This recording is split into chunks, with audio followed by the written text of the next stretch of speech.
जय श्री कृष्ण। आज हम मिलवाते हैं आपको नन्हे टीचर जिज्ञांस प्रताप सिंह से, जिन्होंने इस वर्ष ही नवोदय विद्यालय की परीक्षा उत्तीर्ण की है और इस समय कक्षा 6 के विद्यार्थी हैं। आज जिज्ञांस प्रताप सिंह। नमस्कार एवं हेलो। आज हम अपने इस बोर्ड पर एक नया प्रश्न करने जा रहे हैं, जो है 6 व्यक्ति एक वृत्त में बैठे हैं। ए का मुंह बी की ओर है, बी ई के दाईं ओर और सी के बाईं ओर है, सी डी के बाईं ओर है और एफ ए के दाईं ओर है। तो बहुत बच्चे होते हैं इंग्लिश मीडियम के जो हिंदी के प्रश्न समझ नहीं पाते हैं, तो मैं इसे एक बार इंग्लिश में भी रिपीट कर देता हूँ। 6 persons are sitting in a circle. The face of A is in front of B. B is sitting in right side of E and C is sitting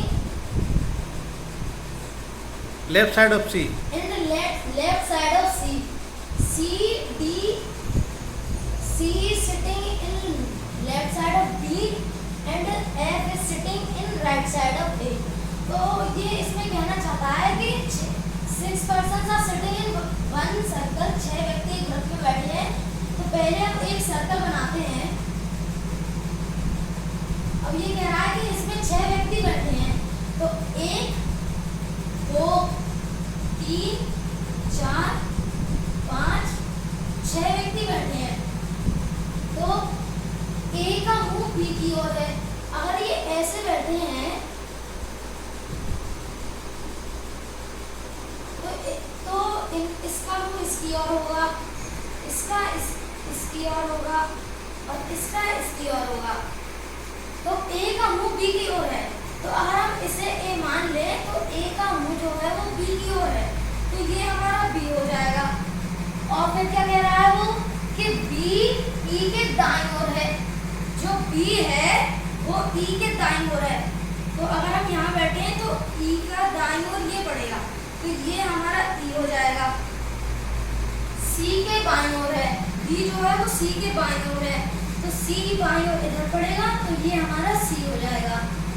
और वो कह रहा है कि सी जो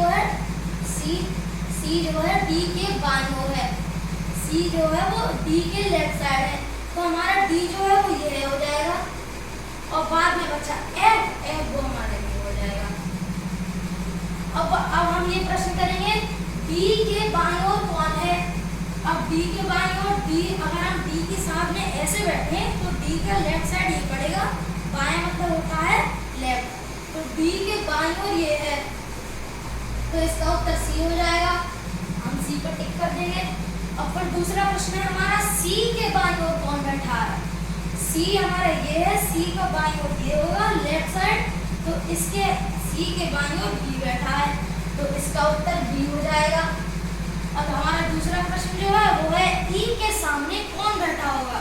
तो ई हमारा ये है, ई के सामने हमारा डी बैठा है, तो इसका उत्तर डी हो जाएगा।